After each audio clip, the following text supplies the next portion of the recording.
हाल ही में business tycoon और पूर्व सांसद विजय माल्या ने एक इंटरव्यू में मोदी सरकार पर जमकर निशाना साधा है। उन्होंने कहा है कि उनकी समस्या केवल एक व्यक्ति या संस्था की नहीं बल्कि पूरी सरकार की शह की वजह से बनी। माल्या का आरोप है कि सरकार ने जानबूझकर उसके खिलाफ कार्यवाही की और मामला उलझा दिया ताकि कुछ लोगों की निजी राजनीति और आर्थिक इच्छाएं पूरी हों। उन्होंने बताया कि कैसे उन्हें सूचना दी गई कि वह जांच के दायरे में हैं और कैसे मामला लंबित रहने के बावजूद मीडिया में एक तरफा प्रचार चलाया गया। माल्या ने यह भी दावा किया कि उनके खिलाफ भ्रष्टाचार और धोखाधड़ी के आरोपों को बढ़ा चढ़ाकर पेश किया गया, जबकि कई तथ्यों को छुपाया गया। इस इंटरव्यू में माल्या ने मोदी सरकार की आलोचना करते हुए कहा कि उनके खिलाफ मामले राजनीतिक बदले की भावना से प्रेरित हैं।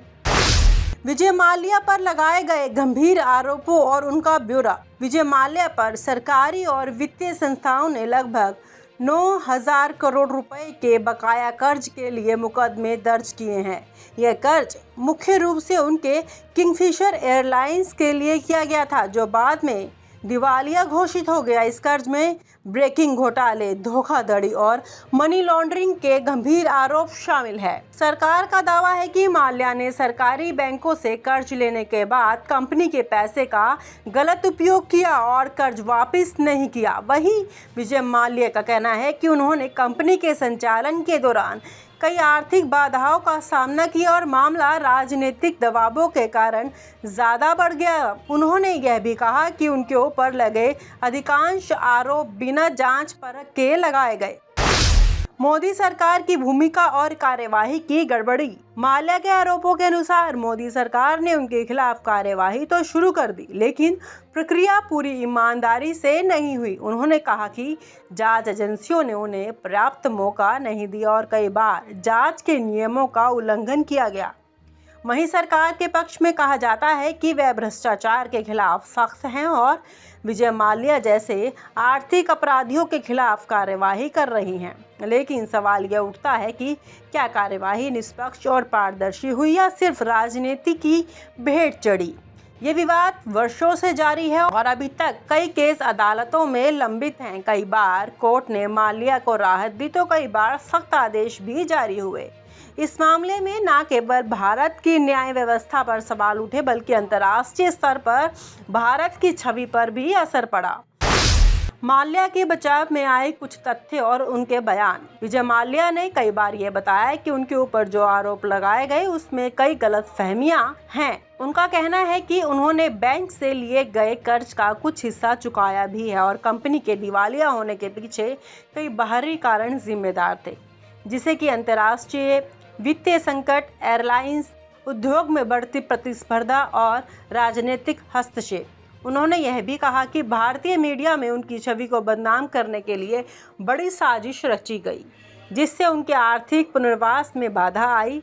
माल्या ने स्पष्ट किया कि वह देश में न्याय चाहते हैं और मामले का निष्पक्ष समाधान चाहते हैं।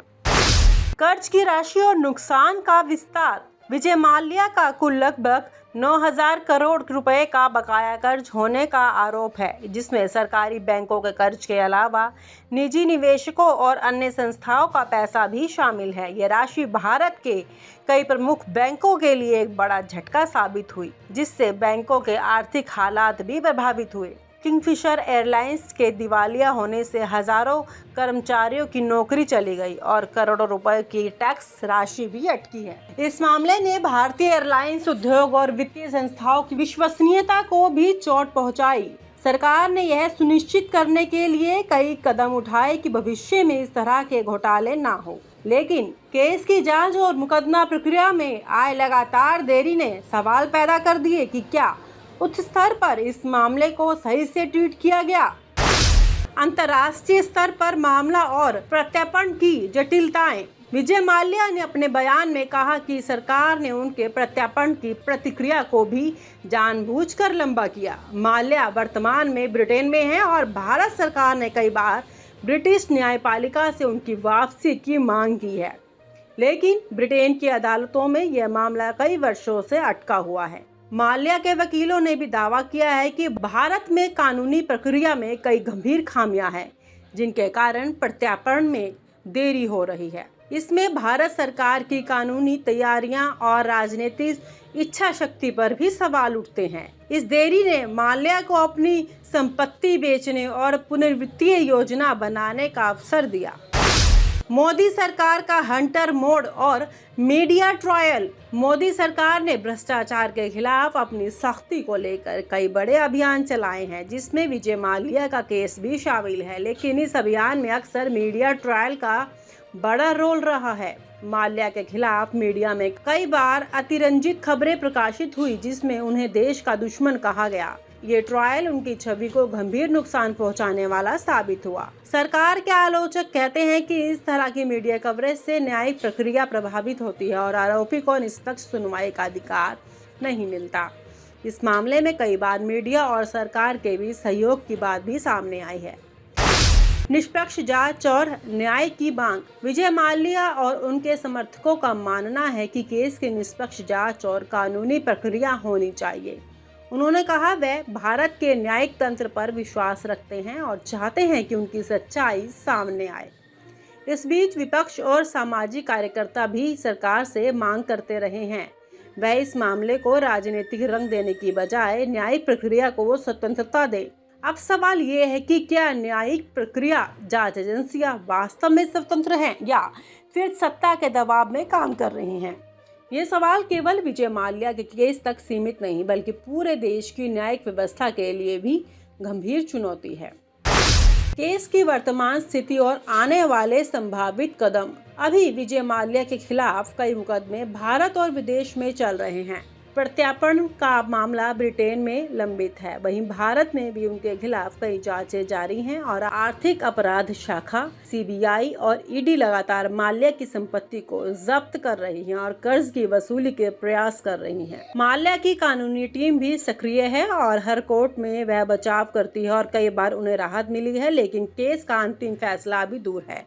आने वाले समय में इस केस की सुनवाई और राजनीतिक पहलुओं पर काफी हंगामा होना देश के भ्रष्टाचार विरोधी आंदोलन की दिशा को भी प्रभावित करता है।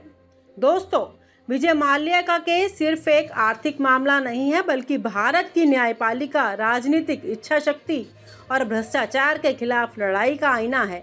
जहां एक और सरकार खुद को भ्रष्टाचार के खिलाफ हंटर कहती है, वहीं इस केस में दिखती है लंबी देरी, राजनीतिक रंग और कथित न्यायिक दबाव। अब तो कहने को जी करता है कि अगर भ्रष्टाचार से लड़ना था तो हजारों करोड़ रुपए लेकर विदेश भागने वाले विजय माल्या को पकड़ना चाहिए था, ना कि उससे लड़ते लड़ते पूरा न्यायालय को ही ब्लैकमेल करना।